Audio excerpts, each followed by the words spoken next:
नमस्कार, मैं हूं अमित कुमार मृदुभाषी और आप सब सुन रहे हैं मुझे मेरे अपने चैनल मगधवाणी पे। मगधवाणी का ये जो विशेष अंक है वो लोकसभा चुनाव 2024 को लेकर है। लोकसभा चुनाव 2024 का शंखनाद हो गया है और बिहार के दक्षिणी हिस्से में चुनाव की सरगर्मी बढ़ गई है।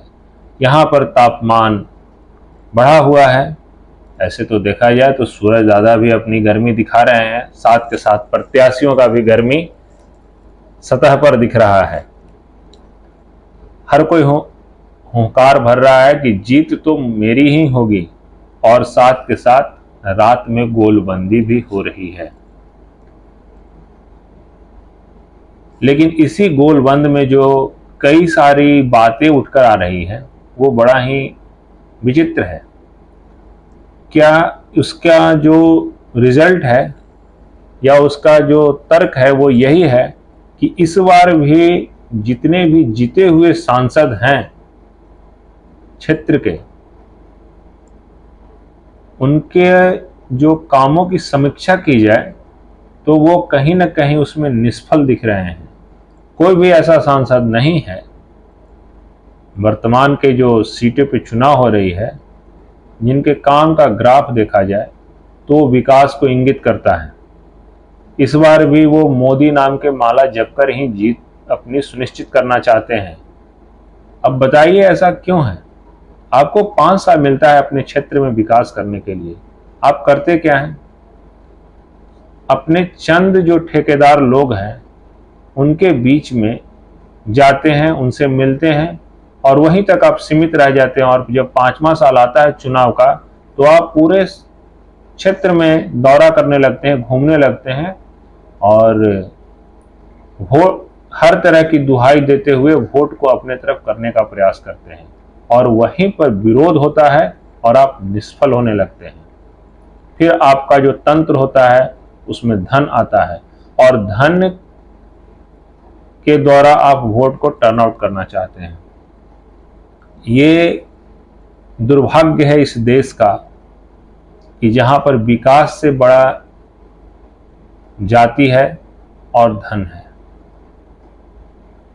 और हम चंद रुपयों में अपने वोट का सौदा कर देते हैं या कुछ निजी स्वार्थ के हित में आकर या किसी के प्रभाव में आकर अपने वोट को कहीं ना कहीं टर्न आउट करते हैं। और उसका फिर रिजल्ट क्या निकलता है?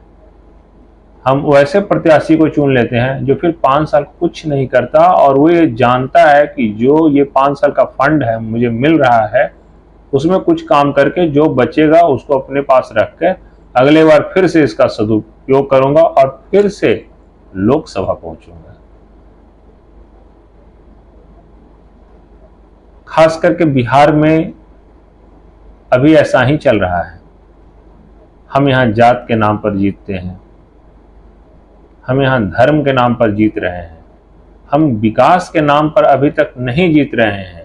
आप कई ऐसे सांसद हैं जो अपने अपने क्षेत्र में अगर डेवलपमेंट का ग्राफ निकाल कर दिखाएंगे तो उसमें वो फिसड्डी साबित हो रहे हैं।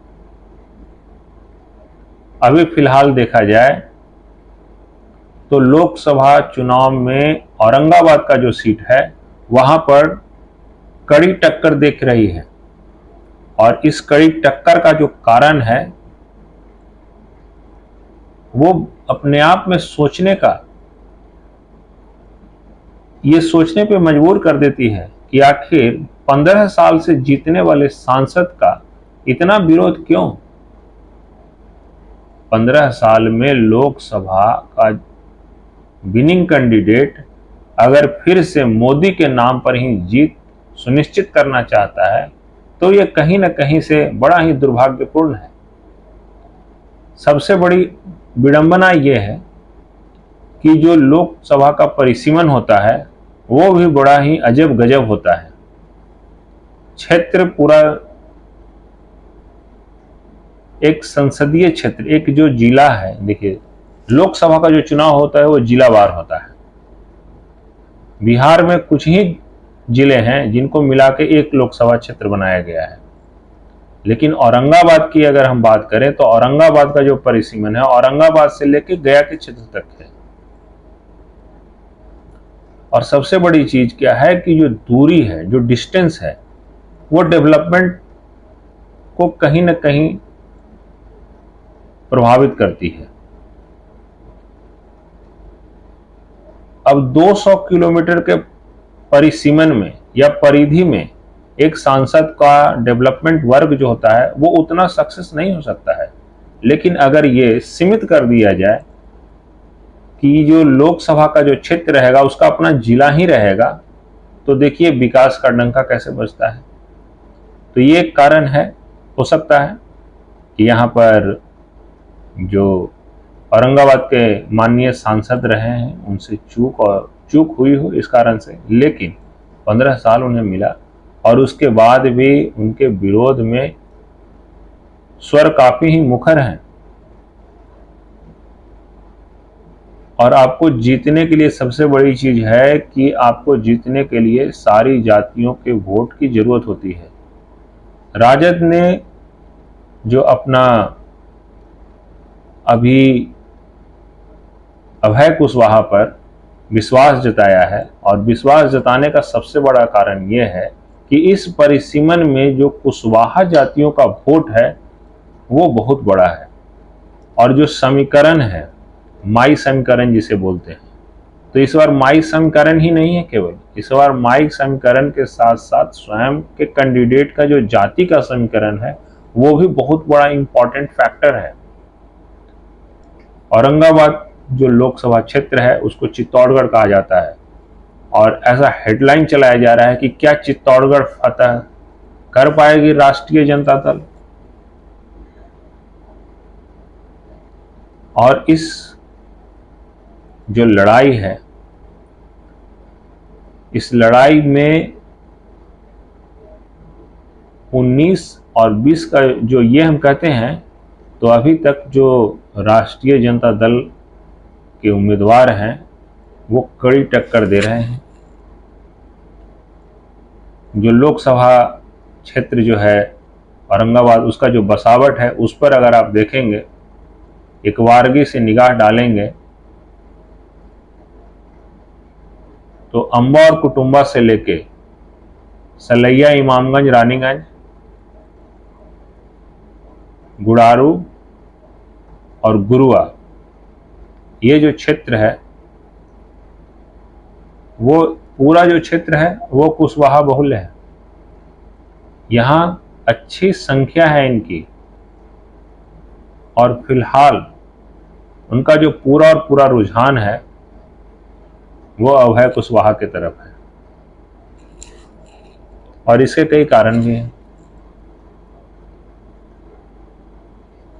इसके कई कारण में ये, मैंने आज कुछ लोगों से बात किया, जब मैं उन क्षेत्र में घूम रहा था तो उनसे मेरी चर्चा हुई, और चर्चा में ये बात निकलकर सामने आई कि हमारे तरफ विकास का कोई काम ही नहीं हुआ है, सांसद महोदय का कोई ध्यान ही नहीं है इस क्षेत्र में। अभय कुशवाहा जी अगर जीतते हैं तो हमारे लिए अच्छा काम करेंगे, ये उनकी मतलब उधर के जो जनता जनार्दन है उनका ये कहना था। साथ के साथ वो उनका ये कहना था कि अगर सब दिन हम उन्हें ही जिताते रहेंगे तो इस बार तो हमें मौका मिला है अपने कैंडिडेट को जिताने का, तो हम क्यों ना अपने कैंडिडेट को वोट करें। और हमारे कैंडिडेट में आखिर ऐसी कौन सी बुराई है। खैर, बुराई क्या है नहीं है वो तो आम जन इससे परिचित हैं, लेकिन कहीं ना कहीं ये जो सीट है उस पे जो विजय श्री है वो उतना संभावित नहीं दिख रहा जितना दूसरे सीटों पर दिख रहा है।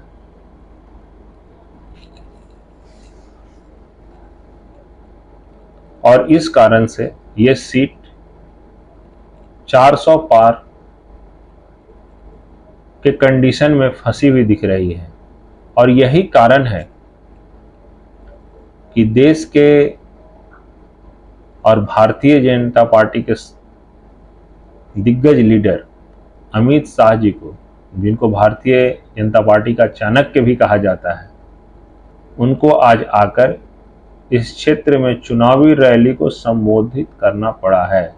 देश का गृह मंत्री आकर गुरुआ और गुड़ारू के क्षेत्र में परिभ्रमण करता है और करने के बाद साथ साथ रैली को संबोधन करता है और उसके बाद वो सांसद महोदय के समर्थन में वोट मांगते हुए ये कहते हैं कि आपके हर सीट पे कोई कैंडिडेट नहीं लड़ रहा है, बल्कि देश की यशस्वी प्रधानमंत्री नरेंद्र मोदी जी चुनाव लड़ रहे हैं। तो मैं जनता और जनार्दन से ये निवेदन करूंगा कि इसको ध्यान में रखते हुए इस बार 400 पार के इस ऐतिहासिक मुहिम में आप सब सहयोग करें, आप सब साक्षी बने और आपका जो सहयोग है वही हमें जो और मजबूती से 2024 में विजय श्री दिलाएगा। अब आप सोचिए कि 15 साल एक कैंडिडेट को मिला और अगर उनके लिए कैंपेन करने के लिए देश के प्रधानमंत्री को आना पड़ता है, गृह मंत्री को आना पड़ रहा है, रक्षा मंत्री को आना पड़ रहा है, तो ये बात तो कहीं ना कहीं अंदर खाने